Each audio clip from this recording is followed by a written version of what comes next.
शिक्षणासाठी वेगवेगळ्या देशात जाणारा विद्यार्थी हा संस्कृती व मूल्ये घेऊन जात असतो। त्यामुळे परदेशी विद्यार्थ्यांकडे ग्राहक म्हणून पाहू नये, तसेच त्यांचे शोषण करू नये। कारण पुन्हा आपल्या देशात परतल्यानंतर ते अप्रत्यक्षपणे भारताचे अँबॅसेडर म्हणून काम करतात, हे लक्षात घ्यावे, असं प्रतिपादन सिम्बायोसिसचे संस्थापक अध्यक्ष डॉक्टर श्याम मुजुमदार यांनी केलं आहे।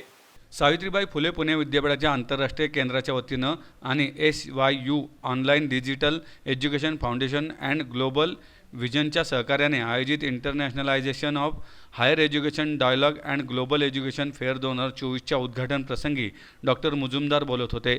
यावेळी विद्यापीठाचे कुलगुरू डॉक्टर सुरेश गोसावी, प्रकुलगुरू डॉक्टर पराग काळकर, राज्याचे उच्च शिक्षण संचालक डॉक्टर शैलेंद्र देवळानकर, विद्यापीठ अनुदान आयोगाचे माजी अध्यक्ष डॉक्टर भूषण पटवर्धन, माजी कुलगुरू व NEP सुकाणू समितीचे अध्यक्ष डॉक्टर नितीन करमळकर, प्रभारी कुलसचिव डॉक्टर ज्योती भाकरे, विद्यापीठाच्या आंतरराष्ट्रीय केंद्राचे संचालक डॉक्टर विजय खरे, विद्यापीठाच्या इनोव्हेशन आणि इन्क्युबेशन सेंटरचे संचालक डॉक्टर देविदास गोल्लार तसेच विविध विद्यापीठांचे कुलगुरू उपस्थित होते।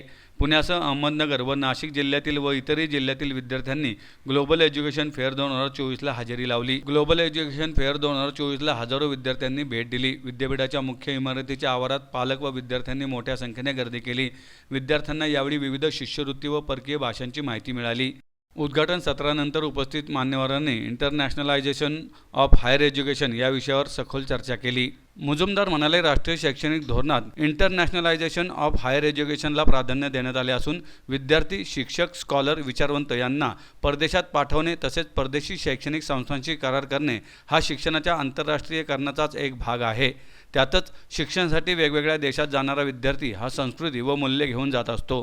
त्यामुळे परदेशी विद्यार्थ्यांकडे ग्राहक म्हणून पाहू नये, तसेच त्यांचे शोषण करू नये। कारण पुन्हा आपल्या देशात परतल्यानंतर ते अप्रत्यक्षपणे भारताचे अँबॅसेडर म्हणून काम करतात।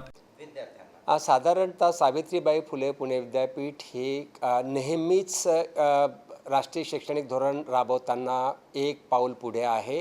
त्याचाच एक भाग म्हणून गेल्या 3 वर्षापासून आपण आपला कॅम्पस कतार येथे उघडलेला आहे। तसेच इंटरनॅशनल जे विद्यापीठ आहे त्यामध्ये ऑस्ट्रेलियाचं मेलबर्न विद्यापीठ आणि US ड्रेक्सल विद्यापीठाबरोबर आपण करार केलेला असून आता येत्या काळापासून त्यांच्याबरोबर जॉईंट डिग्री आणि ड्युअल डिग्रीच्या दृष्टीने आपण एक पाऊल पुढे टाकलेले आहे। राष्ट्रीय शैक्षणिक धोरणात नमूद केल्याप्रमाणे आपल्या शिक्षणाचे आंतरराष्ट्रीयकरण करण्यासाठी आज इथे सावित्रीबाई फुले पुणे विद्यापीठाच्या आंतरराष्ट्रीय केंद्रातर्फे एक नेटवर्किंगचा उपक्रम आयोजित केला आहे, ज्याच्यामध्ये जगातल्या विविध विद्यापीठांचे प्रतिनिधी उपलब्ध राहणार आहेत।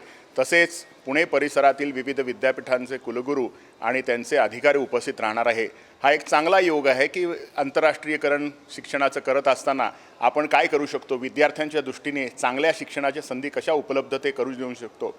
भारतीय शिक्षण हे खूप चांगलं आहे, परंतु आंतरराष्ट्रीय शिक्षण आणि भारतीय शिक्षण याचा सुंदर मिलाफ आपल्याला करून विद्यार्थ्यांना चांगलं रोजगाराभिमुख शिक्षण देता येईल का, याच्या मते माझ्या अंदाजे वेगवेगळे उपक्रम आणि चांगलं नेटवर्किंग या निमित्ताने होण्याची शक्यता आहे। मी या उपक्रमाला मनापासून शुभेच्छा देतो। सावित्रीबाई फुले पुणे विद्यापीठ आंतरराष्ट्रीय केंद्र व SY ऑनलाईन फाउंडेशन यांच्या संयुक्त विद्यमाने आज सावित्रीबाई फुले पुणे विद्यापीठाच्या मुख्य इमारतीच्या आवारात जवळपास 40 विद्यापीठांची युरोप, अमेरिका, ऑस्ट्रेलिया, कॅनडा आणि इतर देशांतील 40 विद्यापीठांचे प्रतिनिधी आणि त्यांचे स्टेकहोल्डर हे सावित्रीबाई फुले पुणे विद्यापीठाचे आंतरराष्ट्रीयकरणाचे उच्च शिक्षणाचे आंतरराष्ट्रीयकरण आणि सावित्रीबाई फुले पुणे विद्यापीठातील विविध विभागांशी dual degree, joint degree, joint research या संदर्भामध्ये आपण हा एक दिवसीय एज्युकेशन फेअर आणि